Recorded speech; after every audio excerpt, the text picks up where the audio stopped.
Voilà. Donc allons-y. Donc comme je vous ai dit, on prend les 8 lieux. Donc on a supprimé Baalbek, le Vatican et le pôle Sud. On a nos 32 rapports significatifs. Voilà.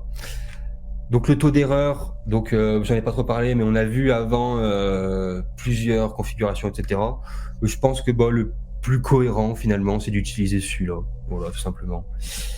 Et donc je vous préviens, on obtiendra un pic pour 1 pour 4112, comme on vient juste de le voir. Donc voilà le graphique qu'on a observé juste avant en plus grand. Donc on a vu que ce pic, il était à une chance sur 3 130 000, pardon. Et donc la moyenne harmonique pour le taux de précision qu'on a choisi, elle est d'une chance sur 114. Donc là, du coup, on est en dessous des mu plus 3 sigma. Mais bon, c'est pas grave. Si on aurait pris une autre moyenne, on y serait arrivé, quoi. Mais bon, quoi qu'il en soit, on va quand même approfondir ça, voilà. Ok, donc on va se positionner à 1 pour 2500 en taux d'erreur. Donc on va obtenir en fait 2 rapports de plus que ce qu'on avait obtenu juste avant. Voilà. Donc en fait, si on en a plus 11, on en a 13. Voilà. Parce que le but, c'était de se dire aussi, peut-être que les 2 suivants, plus proches, en fait, peut-être qu'ils soient intégrés quand même. Bon, je vous les ai intégrés avec, tout simplement. Voilà. D'accord. C'est tout. Donc là, pour ce taux de précision, par contre, du coup, on est au-delà des mu plus 3 sigma. Donc du coup, pour ce taux de précision, c'est quand même intéressant, même si on vient un peu en arrière. C'est toujours pertinent, même si c'est pas 2 millions et quelques.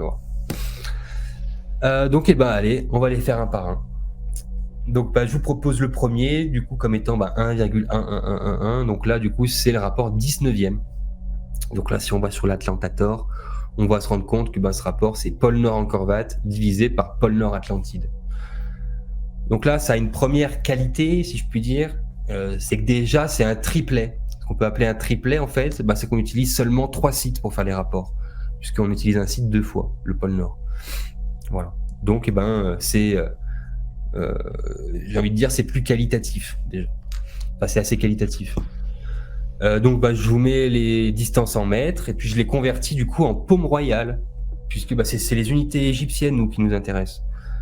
Donc, pôle Nord Angkor-Wat, ça fait quasiment 111 millions de paumes royales, et pôle Nord Atlantide, quasiment 100 millions paumes royales. Donc, c'est 111 millions, 111 paumes royales à ça près, et 100 millions de paumes royales à ça près. Donc, c'est 100 sur 100. C'est incroyable. Donc, c'est bien 1,111. Donc là, on utilise les mesures égyptiennes. Donc, on voit que on voit que la paume royale, l'écriture numérique de cette distance en paume royale équivaut finalement au rapport, je sais pas comment dire, qui est là, quoi. Ouais. Donc, c'est quand même incroyable. Ah là... Donc, ce qui serait encore le plus fou, en fait, c'est qu'on arrive, en fait, à faire ce procédé-là pour chacune pour chacun des rapports obtenus. Voilà. Parce que moi, mes dogmes que j'ai établis au début, ils sont censés me prédire l'avenir, entre guillemets. Donc, je suis censé retrouver, pareil, les mêmes choses après. Donc, on va voir si ça marche encore. Donc là, ce qu'on peut observer en plus, c'est que le rapport d'erreur, il est quasiment le même, tu vois. Ouais. Donc ça renforce encore plus la pertinence de ce que je propose. Pourquoi ? Parce que on s'est trompé de la même chose ici, et le taux d'erreur est le même ici et ici. Donc soit notre valeur de la paume royale, elle n'est pas juste à 100%, mais elle est juste à 99,64%. Et du coup, les 2 rapports seraient extrêmement justes. Soit les anciens se sont trompés à 99,64%. Dans ce cas-là, ils étaient précis, mais pas non plus de fou, si je puis dire. Ou alors, autre possibilité, c'était, je sais plus, ou alors encore une autre possibilité qui me reviendra après. Donc, on va explorer le deuxième rapport maintenant. Donc, le 1.125. Donc là, c'est 9 sur 8. Donc, c'est Teotihuacan Stonehenge divisé par Teotihuacan pôle Nord. Là encore, on a encore un triplé. Donc là, on voit que la distance Teotihuacan pôle Nord, 6 et 8. Alors, Teotihuacan Stonehenge, c'est 9. Voilà, c'est ça. Donc, Ouais. voilà les dimensions en mètres. Et donc là, cette fois, on va convertir en paume royale. Et donc, voilà les dimensions en paume royale. Donc, en fait, 115 000, c'est 9 fois 2 puissance 7. Voilà. Et 102, en fait, c'est 8 fois 2 puissance 7. Voilà. Donc, on retrouve notre 9 et notre 8, en fait. Tout simplement. Voilà. Donc là, une précision extrêmement pertinente. Et donc là, on utilise le plus petit nombre avec une puissance, quoi. Donc on retrouve notre 9 et notre 8, voilà, c'est ça que je voulais surtout vous dire. Mais si on l'avait fait, du coup là on le fait en paume, on aurait pu le faire en coudée. Parce qu'en fait, on le sait que toutes ces mesures, elles sont liées par rapport au nombre d'or. Mais du coup là, je vous le mets entre parenthèses parce qu'en fait, je vais le faire en théorie que pour l'unité la plus pertinente. Donc ici c'était les paumes. C'est pour ça que là c'est entre parenthèses la coudée. C'est juste pour vous signifier que là pareil, c'était 9, cette fois pas 2 cette fois pas fois 2 puissance 7, mais fois 1 plus racine de 5 sur racine de 3. Et ça là, c'est le fameux nombre que je vous avais présenté dans ton émission Hervé. Je crois que c'était la deuxième partie sur la pyramide de Khéops, où je vous avais montré que ce nombre revenait en permanence, mais que je ne savais pas pourquoi il était là et ce qu'il voulait vraiment dire. Voilà. En étant même pas certain que ça soit vraiment cette écriture-là qui soit la plus pertinente. Quoi qu'il en soit, aujourd'hui, je pense que si. Après, je ne pourrais pas vous expliquer pourquoi. Mais voilà, je vous le laisse en plus, donc ça c'est vraiment entre parenthèses. Ouais. Troisième valeur significative. Du coup, c'est le 7/6. Et donc là, en 7/6, on voit que c'est King Stonehenge divisé par King Khéops. Voilà. Donc voilà, donc si celle-là c'est 7, celle-là c'est 6. Donc voilà les dimensions en mètres. Et donc cette fois, on va convertir en paume. Enfin, cette fois, on va encore convertir en paume. Donc, voilà. Donc en fait, 109 858, c'est 11 septièmes fois 7. C'est-à-dire 77 sur 7, c'est-à-dire 11 en fait. Donc là, on voit bien que 109, en fait, c'est 11. 10,98, en fait, c'est 11. Et donc à ça après. Et là, 9, 4, 1, 8, 2, en fait, c'est 66 sur 7. 66 septièmes. Donc 6, donc 11 septièmes fois 6. 11 septièmes, bon, bien sûr, vous savez tous ce que c'est. Donc on le retrouve dans la pyramide de Khéops. Et en plus, la pyramide de Khéops est utilisée dans ce fameux triplet encore. Donc c'est assez intéressant aussi. Voilà. Là, on voit que encore les taux d'erreur sont proches les uns des autres, etc. Donc si on voulait, on pouvait l'écrire en paume, voilà, parce qu'on aurait pu l'écrire comme ça, 666 millions sur 6. C'est ce que j'avais écrit en fait chez Horus. Mais du coup, comme là, je me suis imposé une même méthode pour faire toutes ces choses, on va se cantonner à la paume royale. Voilà. Donc on retrouve notre 7 et notre 6. Voilà, mais cette fois, le facteur commun, c'est 11 septièmes. Ensuite, la prochaine, c'est 5 quarts. Là, c'est Atlantide Teotihuacan divisé par Kin Khéops. Donc là, on n'a pas un triplet. Par contre, on utilise les 3 plus grandes pyramides du monde et l'Atlantide. Donc c'est quand même intéressant. On voit que Atlantide Teotihuacan, c'est quasiment 9000 mètres. Voilà, ça je vous le mets pour la petite anecdote parce qu'on retrouve le 9, qui est 5 plus 4, 9 finalement, on pourrait dire. Mais c'est pas ça qu'on cherche. Nous, on cherche les unités royales égyptiennes, donc, en tout cas la kin du Moyen-Âge, pour ceux qui préfèrent ça. Donc, l'empan royal, ici, on obtient, on voit quasiment 45 millions d'empans sur 36 millions d'empans. Donc, c'est 9 fois 5 sur 9 fois 4, en fait. 5 quarts, 5, 4. Voilà. Donc là, le facteur commun, c'est plus 11 septième, c'est 9. Voilà, tout simplement. Ouais. Ce 9, on avait 9000 mètres. Voilà, c'est rigolo. C'est le facteur commun en plus. Bref. On voit que là, c'est exactement les mêmes rapports d'erreur en plus. Donc, intéressant. On continue ? Et oui, il en reste encore un petit peu. Donc, on a Stonehenge Sacsayhuaman divisé par Atlantide Sacsayhuaman, un triplet, 9 septièmes. Voilà, avec Sacsayhuaman au cœur de ce triplet. Donc là, on va les convertir en paume royale. Et on va se rendre compte que le facteur commun, en fait, c'est 1, tout simplement. Puisque Atlantide Sacsayhuaman, c'est 100 millions de paumes royales.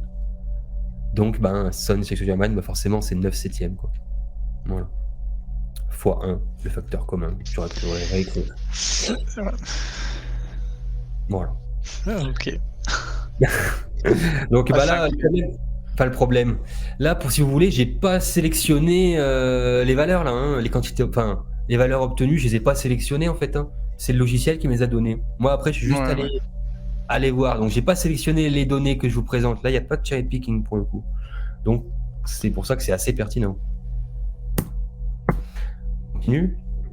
Donc, le 1,33333, donc si je vais voir sur le logiciel, il me dit que c'est la distance Atlantide-Angkor Wat divisé par la distance Atlantide-Teotihuacan. Donc ici, avec l'Atlantide au cœur du triplet, donc 4 tiers, donc ça c'est un rapport très intéressant, je trouve. Donc voilà, distance en mètres. Cette fois, on va convertir en ampans. Et en ampans, on se rend compte que Atlantide-Angkor Wat, c'est quasiment 60 millions d'ampans en fait. Et là, Atlantide-Teotihuacan, quasiment 45 millions. Donc c'est 3,5 x 4. Et là, c'est 3,5 x 3. Tout simplement. On retrouve notre 4 et notre 3, le facteur commun c'est 3,5 cette fois. Donc là ça fait beaucoup par contre. Donc ce qui serait carrément improbable, ça serait qu'on en trouve de partout en fait. Peut-être qu'il y en a un où on n'en trouvera pas, hein, surprise, mais même s'il y en a un, même s'il y a une qu'on ne trouverait pas rapport avec les valeurs égyptiennes, peut-être qu'il y a celle-ci, on pourrait considérer qu'elle serait hasardeuse. Mais bon, pour l'instant on n'est pas en face de ce cas-là, donc on verra. Donc on va continuer pour voir si ces valeurs égyptiennes elles sont toujours pertinentes. Ici on n'a plus un triplet, voilà, on n'a pas de triplet ici, là c'est Atlantide-Angkor Wat divisé par Stonehenge-Keen. Donc là, si Atlantide-Angkor Wat ça fait 10, et Stonehenge, mausolée de l'empereur Keen, ça fait 7. Donc on va convertir les mesures en ampans royaux. Et donc on voit qu'Atlantide-Angkor Wat c'est quasiment 60 millions. Stonehenge-Keen quasiment 42 millions. Donc c'est 6 x 10, 60. 6 x 7, 42. Donc c'est bien notre 17e. Hop, avec un facteur commun, le 6. Voilà. Donc ça marche encore une fois là. Les taux de précision, pareil. Ici on voit que c'est quasiment équivalent. Allez, à la suivante. Du coup, on a pôle Nord Sacsayhuaman divisé par pôle Nord Atlantide. Encore un triplet, encore le pôle Nord au centre de ce triplet. Donc là, c'est 3,5. Convertissons en paume royale. Et là, on observe, tiens, Sacsayhuaman pôle Nord, c'est 150 millions de paumes. Pôle Nord Atlantide, c'est 100 millions de paumes. Donc, c'est 5 x 3 divisé par 5 x 2. Donc, c'est bien 3,5 avec le facteur commun, le 5. Voilà. Je suis sur les là, fesses. Ça fait encore beaucoup. Hein. Voilà, et là, on voit en plus les dimensions, les mesures en mètres aussi. On pourrait dire, tiens, elles sont intéressantes. C'est 11 500 000 divisé par 7, 6, 6, 6, 6, 6. Bon, voilà. Oui, parce que d'ailleurs, j'allais te demander les mesures en mètres. Pourquoi en mètres? Alors nous, en fait, nous, quand je dis nous, c'est les alternatifs. On pense beaucoup qu'il y a l'utilisation de l'unité métrique dans ces monuments. Ouais. Voilà. Mais en fait, on n'arrive jamais... si, parce qu'il y en a qui le font. Mais il faut aussi se projeter et se dire que 20 cm, c'est un ampan royal, en fait. Donc, le lien entre le mètre et l'ampan, il est plus qu'évident, puisque pour moi, c'est la même mesure. Nous, au jour d'aujourd'hui, on utilise le mot mètre et le mot ampan royal, mais en fait, peut-être qu'à une certaine époque, on ne faisait pas de distinction entre ces deux unités de mesure.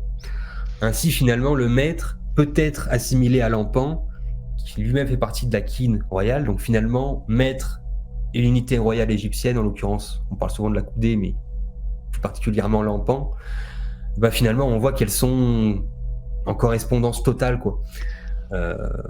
Voilà, puisqu'on peut dire que finalement, une coudée, c'est pas 618 fois plus grand qu'un ampan. on pourrait dire qu'une coudée, c'est 618 fois plus grand qu'un cinquième de mètre.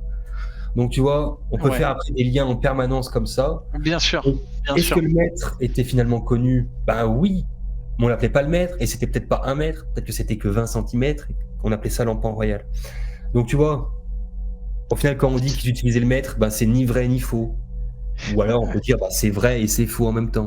J'invite le public parce que faudrait faire une émission peut-être là-dessus, peut-être en parler à Mathieu Lavaux. Enfin, je sais pas s'il l'a déjà fait, mais c'est vrai que c'est important.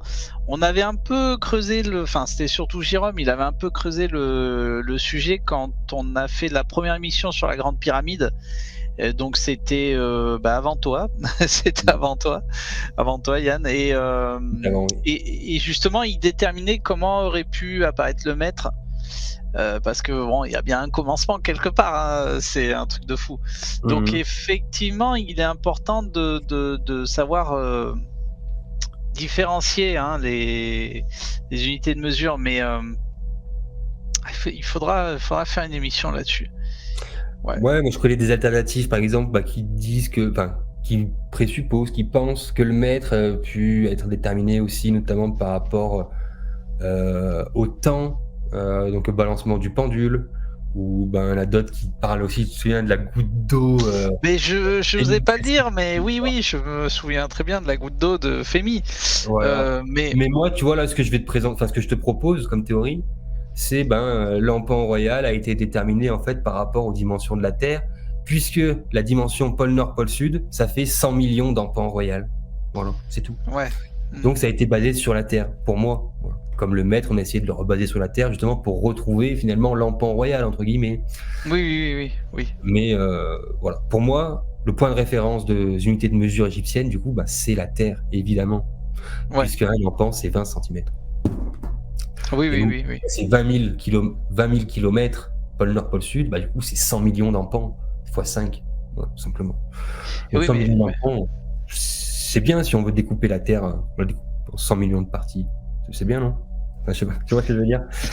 ouais, Donc voilà, donc mais ça, ouais, c'est mon ouais, hypothèse. Parce que du coup, bah, tu vois, ça vient en correspondance avec le travail que je suis en train de te présenter, puisqu'on est en train de faire ouais. des liens entre les sites sur la Terre et qu'on voit que ces unités-là, elles semblent avoir été utilisées, tu vois.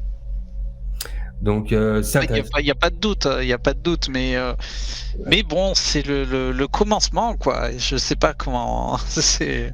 On va arriver Ah, jusqu'à 2,5 et là, on pourra te dire, il n'y a pas de doute, vraiment. Parce que là, pour l'instant, on ne sait pas si les autres, on utilise les mesures égyptiennes. Donc on va le voir. d'accord. Attends, mais Mais on va le voir tout de suite. Oui, dis-moi. non, non, vas-y. Non, on va le voir là tout de suite parce que là, il m'en reste plus que 5 et ça va être vite, Ouais, vite plié, si je puis dire. ok. Là, on a Atlantide en Corvade divisé par Khéops en mausolée de l'empereur Kin. Donc là, on n'a pas un triplet. Par contre, bah, on voit que si on fait Atlantide en Corvate, on passe quasiment par Khéops, donc pas tout à fait, Ouais, je crois, à 40 km près, mais bon, là. Donc bon, c'est quand même intéressant. Donc là, on obtient 5 tiers. Là, si on met en empan, bah, du coup, Atlantide en Corvate, c'est quasiment 60 millions d'empans. Je crois qu'on l'avait déjà vu. Et Khéops, la mausolée de l'empereur Kin, c'est quasiment 36 millions d'empans. Non, c'était celui-là qu'on avait vu. Donc, eh ben, c'est 12 fois 5 divisé par 12 fois 3. Donc, ben, 5 tiers avec notre et ouais, et ouais. appartement Et étant 12. Khéops en Corvade divisé par Khéops Atlantide. Donc là, on voit par contre que là, c'est parfaitement aligné. Voilà. ouais, ouais, ouais. Un alignement de 3 sites. Donc, ben, non seulement c'est un triplé, mais en plus, c'est un alignement. Ouais, ouais, ouais, ouais, carrément. Donc, ben là, j'estime que celle-ci, elle est hautement qualitative, si je puis dire. Donc, ben, écoute, on a encore les dimensions en mètres. Cette fois, on va les convertir en coudées. Et là, bon, ceux qui connaissent un peu les divisions par 7, là, ils ont tout de suite repéré 1, 4, 5, 7, 1. C'est une division par 7. Et là, 8325, bon, on va vite voir que c'est une division par 4. Puisque, c'est 102 septièmes et là, c'est 333 quarts. Voilà. D'accord. Donc là, on va dire que la méthode change un tout petit peu. C'est pour ça qu'en fait, je pense que c'est pas super pertinent. Il faudrait en fait que je transforme ça en empan ou en paume. et que je trouve le facteur commun, quelle est sa signification, parce que je crois que j'ai pas trouvé la signification du facteur commun. Donc voilà, peut-être qu'il faut la creuser un petit peu plus, celle-là. Elle peut nous apprendre peut-être beaucoup de choses. Encore, on voit que les taux d'erreur sont à peu près pareils. Là, je voulais agrandir pour voir à quel point c'était bien aligné, quoi. Mhm. Allez, il nous en reste plus que 3. Donc, là, quel rapport est 2 fois plus grande que l'autre? C'est tout simplement Khéops Stonehenge qui est 2 fois plus petite que Khéops, mausolée de l'empereur Qin. Voilà. On voit que là, c'est quasiment un angle droit, on dirait, mais en fait, pas du tout. Mais voilà, donc c'est un rapport de 2. Donc, si on les met en empan, là, tout de suite, on voit que c'est 36 sur 18. Ah ouais. Donc, 6 x 6 sur 6 x 3. Voilà, 6 tiers. Donc 6 divisé par 3, 2. Voilà. Là, on aurait pu le faire de plusieurs manières différentes. Voilà, j'ai choisi le 6. Très bien. Donc là, on voit que c'est le même rapport d'erreur encore. Là. Continuons. Sacsayhuaman Angkor Wat sur Qin Stonehenge. Voilà, avec ça va presque dessiner un œil. Donc là, ça fait 7 tiers. Donc en paume royale, ça nous fait donc 256, 386, blablabla. Voilà, ici, 109 millions, blablabla. En fait, c'est tout simplement 11 tiers x 7. Et là, c'est 11 tiers x 3. Donc 77 tiers et 33 tiers.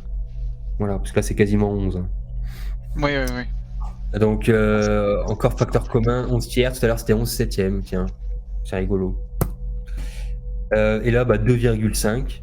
Là, si Atlantide Teotihuacan, ça fait 5. Khéops Stonehenge, ça fait 2. Et en empan royal, là on voit qu'Atlantide Teotihuacan, c'est quasiment 45 millions d'empans, et Khéops Stonehenge, quasiment 18 millions d'empans. On peut dire que c'est 9 x 5 sur 9 x 2. Voilà, donc 5,5 encore. Voilà, donc là on a tout fait. Ouais. Je souligne encore le rapport d'erreur qui est similaire. Donc petit bilan de tout ça là qu'on vient de dire. Quels ont été les sites les plus utilisés? Donc là pour le coup, c'est la structure de Risha. C'est l'Atlantide qui est le site le plus utilisé, puisqu'il a été sollicité 10 fois. Et Stonehenge, on voit qu'il a été sollicité 7 fois et il arrive en 2e position. Donc là, on voit que du coup, la structure de Risha est au cœur de ce système dont les valeurs significatives sont les rapports en nombre entier. Voilà. Et qu'en plus, ça défie le hasard, hein, on est d'accord. Hein. Ouais. J'ai du mal maintenant. Donc, quelles ont été les mesures les plus utilisées? Donc, dans ce fameux système de la Qin, donc, on voit que c'est l'empan et la paume quasiment exclusivement. On a utilisé une fois la coudée, mais comme je vous l'ai dit, en plus, la méthode qu'on a utilisée était légèrement différente. Donc, il aurait fallu transformer cette valeur en coudée en paume ou en empan et déterminer le facteur commun, ce qu'il est. Donc, si quelqu'un veut le faire, il n'y a pas de souci. Ouais. Donc, on voit même que parmi ces 5 mesures, en fait, il n'y en a que 2 qui sont principales. Voilà. Ouais. Donc, en fait, peut-être que la Qin n'existait pas. C'est ça que j'ai envie de dire. Peut-être s'il fallait encore émettre une nouvelle théorie. Peut-être qu'en fait, il y avait que 2 unités. Et si vraiment on voulait que ce soit la coudée, en fait, c'est un empan multiplié par 2,618, tout simplement. Mhm. Bon, je laisse ça comme ça pour ceux qui veulent y réfléchir. Petite conclusion, du coup, on arrive tout doucement au bout. Petite parce que vas-y. Ouais, mais là ça va être voilà. Donc pour ce taux d'erreur qu'on a défini de 1 pour 2500, où on avait une chance sur 17 000 d'obtenir donc 13 rapports significatifs, avec les 8 sites qu'on a sélectionnés, qui sont réécrits ici, on peut dire sans sourciller que finalement ces 8 points semblent avoir été sélectionnés afin d'au moins mettre en évidence un système en paume, en pan ou coudé sur la base des rapports en nombre entier d'au moins 1 à 10, parce qu'on aurait pu faire aussi avec 11, 12 et 13. Parce qu'avec le 11 et le 13, on en trouve aussi beaucoup. Mais pour que ça soit logique et, je puis dire, rigoureux, voilà, on a fait de 1 à 10. Voilà. Donc on pourrait s'imaginer faire jusqu'à de 1 à 11, de 1 à 12, etc.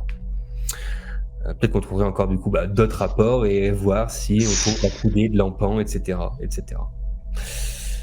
Bah oui, effectivement, donc on avait une chance sur 17 200.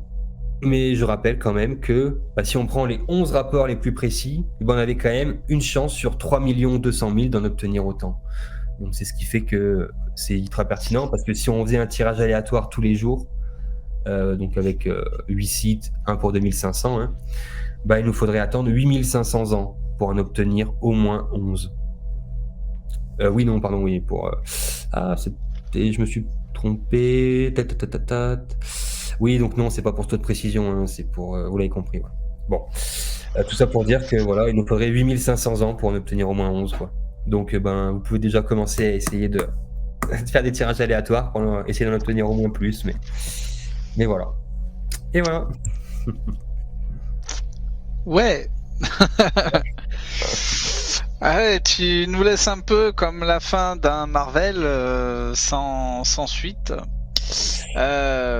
Bon, alors moi je suis un peu à chaque fois, je vais essayer de rester poli, mais je suis impressionné par ta démarche à chaque fois. C'est assez incroyable. Bon. Je le rappelle, hein, j'invite les spectateurs, les abonnés de Monde Mystérieux à voir ce que tu as fait avec Jérôme, puisque tu donnes des éléments en dehors de tes statistiques, de tes rapports et de tes calculs. Tu donnes des éléments qui font qu'il y a de fortes chances que l'Atlantide pourrait se trouver à cet endroit précis d'Afrique, on va dire. Voilà. Bon. Bon, j'ai quelques questions parce que moi, tu sais, je suis tout à fait d'accord avec ce que tu dis, mais c'est soit tu vas faire avancer le schmilblick, ou soit pas du tout. T'es d'accord avec moi? T'es d'accord avec moi? Bon, je sais que tu as passé très longtemps à faire ce genre de découverte, et j'espère que les gens qui vont regarder cette vidéo vont par la suite peut-être essayer de recalculer, ou peut-être essayer d'utiliser ta méthode. Je sais pas comment. Déjà, je vais leur partager, je sais pas si c'est possible, peut-être sur ton Facebook ou dans la description, peut-être le logiciel, du coup, pour que chacun puisse l'utiliser, le tester et le voir par lui-même. Bien sûr, il faudra, on mettra, on expliquera dans le descriptif, et on mettra des liens hein, s'il y a besoin de télécharger sur un drive par exemple, ou sur un compte méga. Enfin, on va voir comment les gens, ceux qui sont intéressés, comment ils vont pouvoir utiliser ton logiciel, hein, attention. Mais voilà, alors,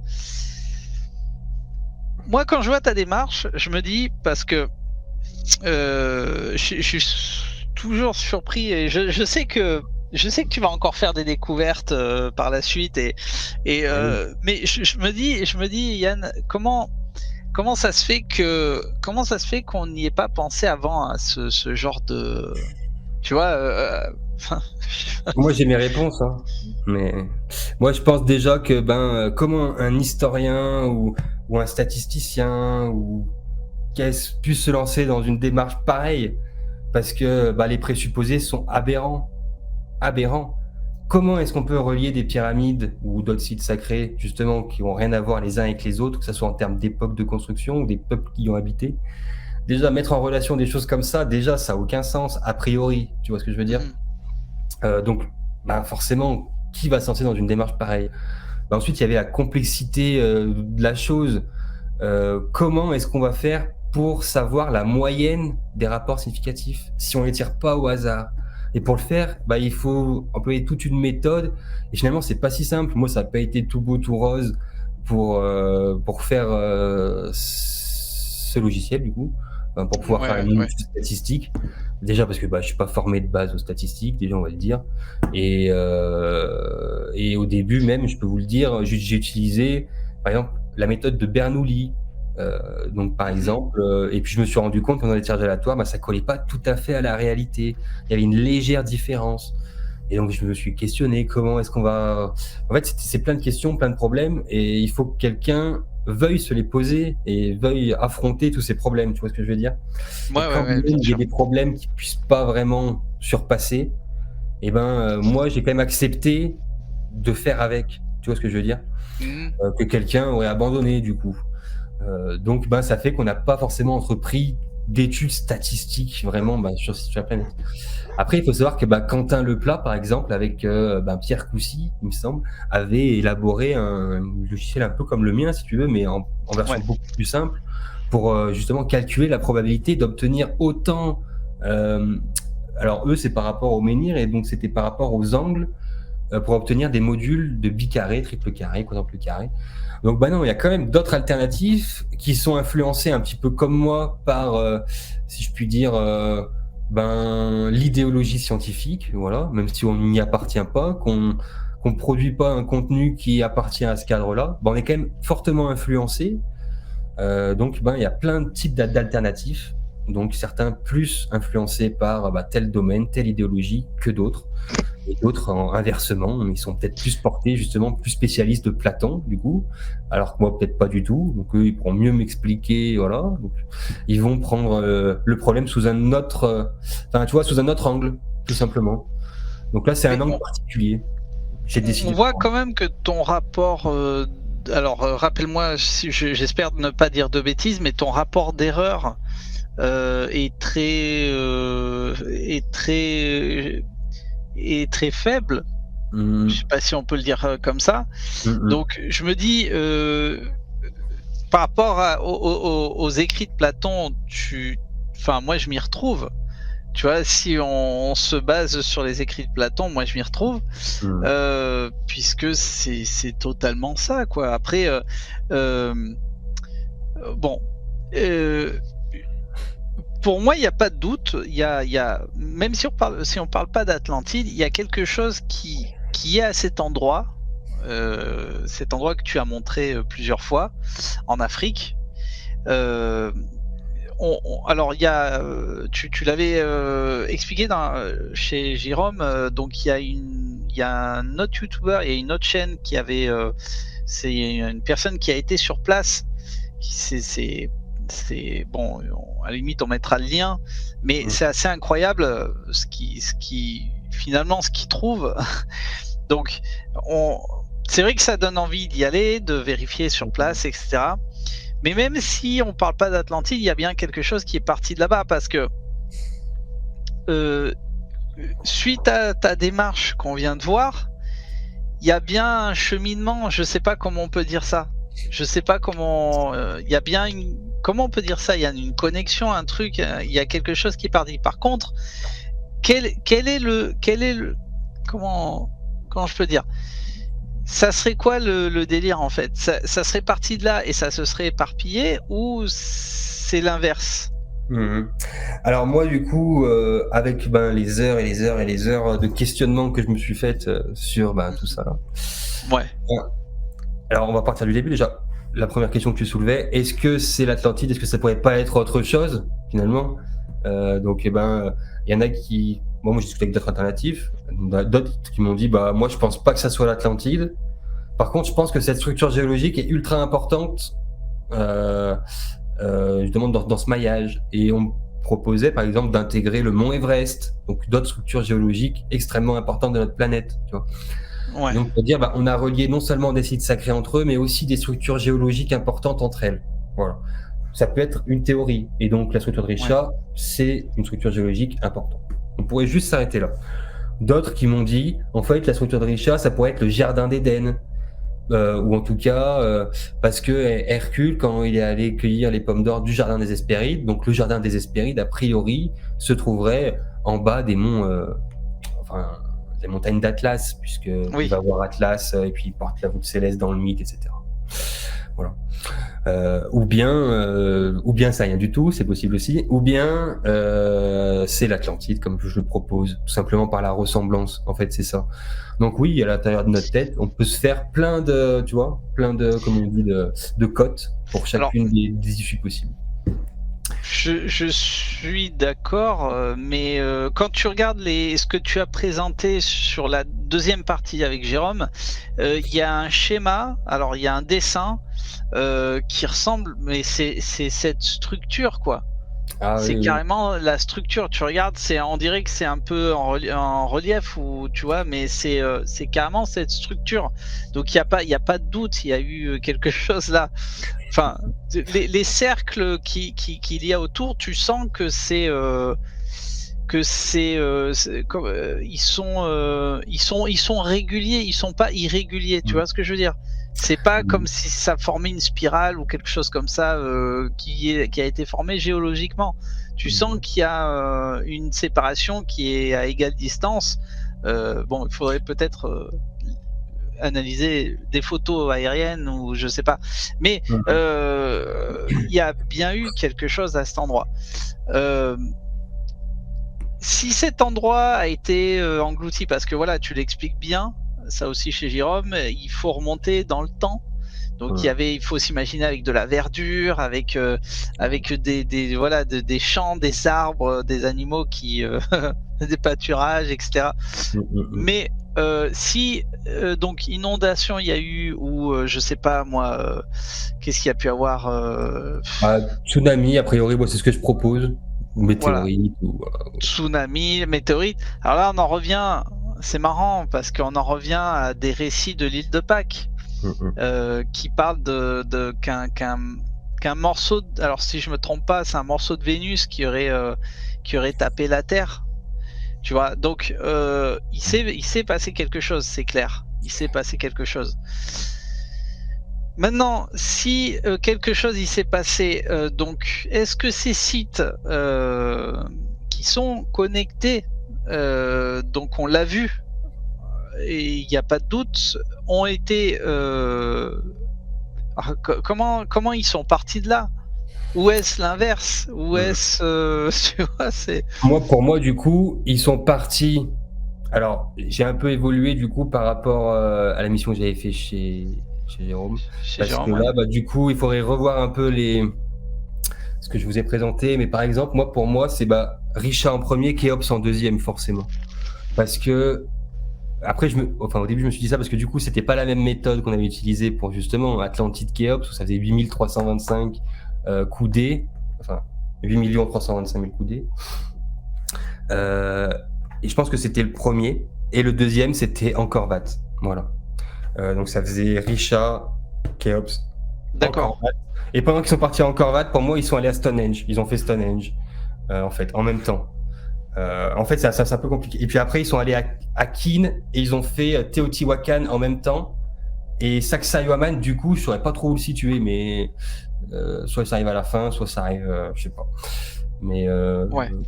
voilà. Après, quand on fait ces rapports-là et qu'on essaye de tirer le fil, parce que là, je l'ai pas tiré au maximum parce que voilà. Bien sûr. Et, on voit Tu une sais. logique et cette logique, elle permet justement de voir qu'il y a à s'imaginer en tout cas ce cheminement, tu vois. Bon, j'ai discuté, je suis allé voir plusieurs sites mayas à Chiapas, au Mexique. Le peu de fois que j'ai pris un guide, en fait, le peu de fois où j'ai pris un guide pas dans le sens où je me dis ouais, il va me montrer ce que c'est. Non, non, j'ai pris un guide pour pouvoir discuter avec lui, en fait. Et en fait, la majorité des guides que j'ai pris pour discuter, alors souvent ils te parlent même du phénomène OVNI, c'est ça qui est dingue. Ils te confirment, mais sans, enfin eux ils sont sûrs de ce qu'ils disent. Ils te disent qu'en fait la civilisation maya est en fait un mélange de civilisations et qui ont été formés par ce qu'ils appellent les Atlantes. Hein, c'est pas moi qui le dis, hein, c'est pas moi qui le dis.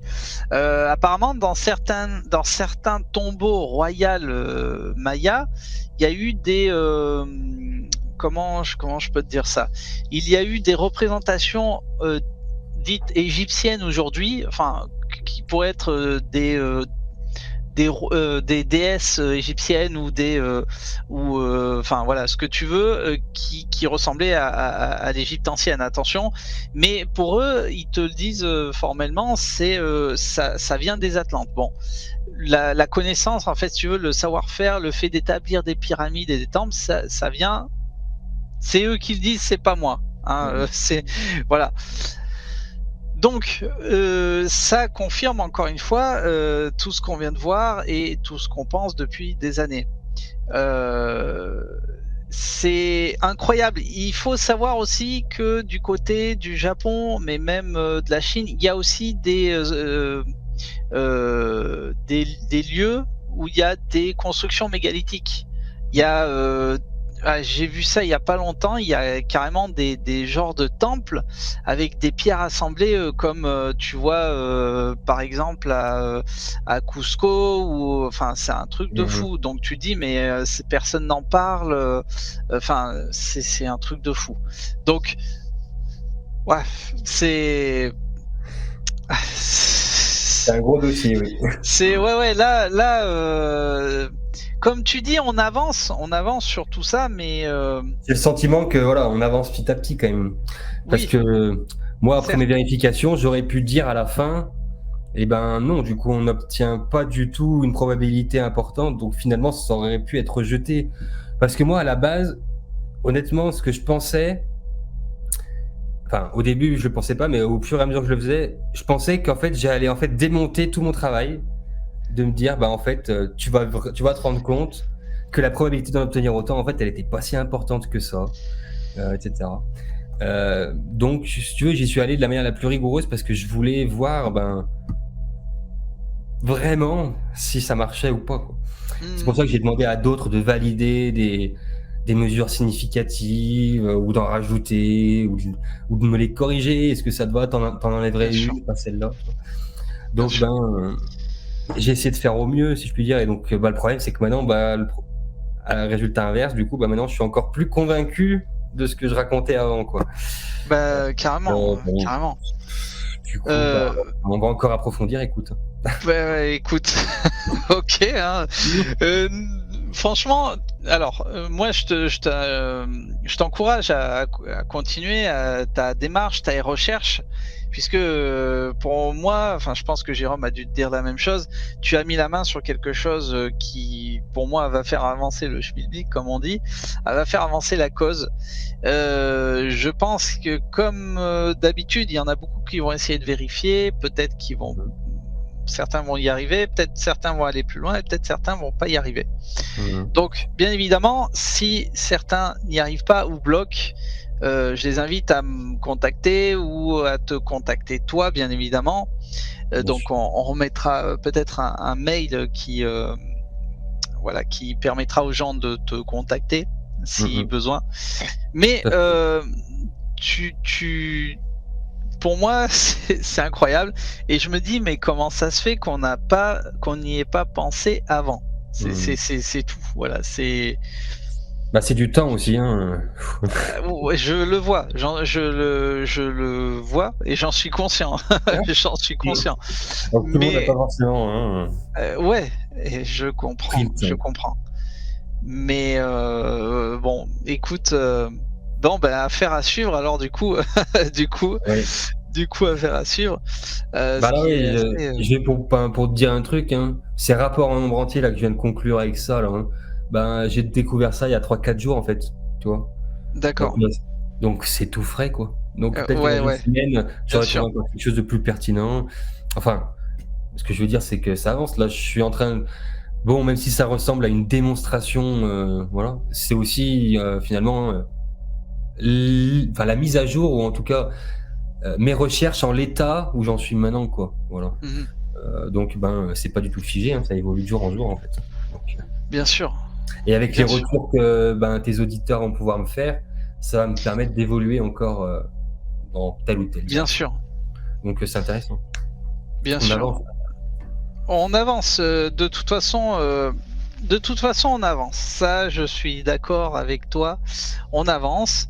Euh, bon, bon, je sais, je trouve pas mes mots là ce soir, mais on va, je pense, te suivre de très près, comme d'habitude, puisque voilà, je pense que t'as pas dit ton dernier mot non plus, Mhm. et je pense que suite à cela, ben, comme je le disais, certains vont reprendre tes recherches ou vont aller peut-être plus loin et à la limite, je les invite peut-être à venir te le dire ou me le dire ou je te le dirai. Mais je veux dire, ou peut-être ne vont pas forcément y arriver ou peut-être vont bloquer. Mais c'est de toute manière, c'est quelque chose qui va faire avancer la cause.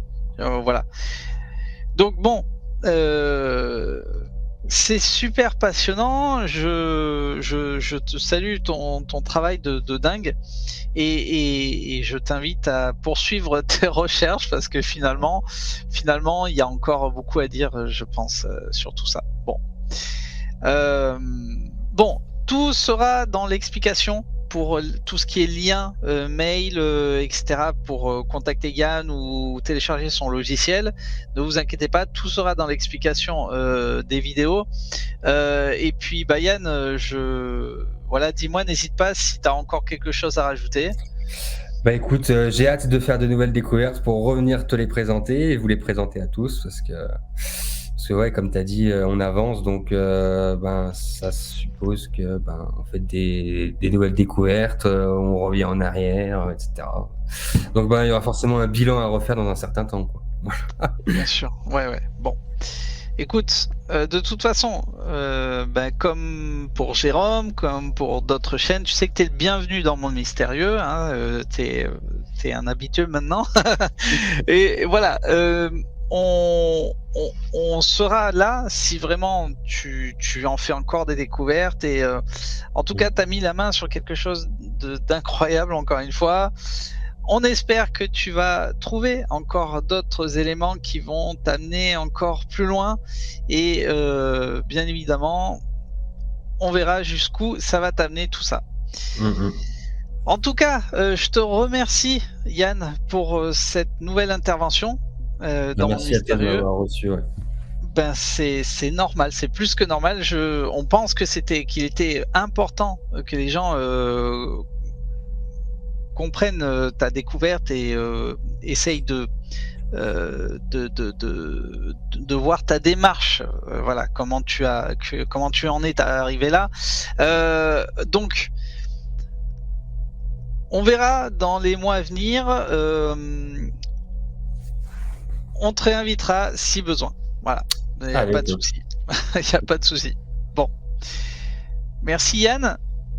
Merci Hervé. Je te dis à très bientôt et merci à tous d'avoir vu ces nouvelles vidéos avec Yann. Et n'oubliez pas que vous faites la force de Monde Mystérieux, donc restez connectés les amis et je vous dis à très bientôt dans Monde Mystérieux. Merci à tous, merci Yann, Merci à tous. à bientôt Salut. sur Monde Mystérieux. Bye, bye bye.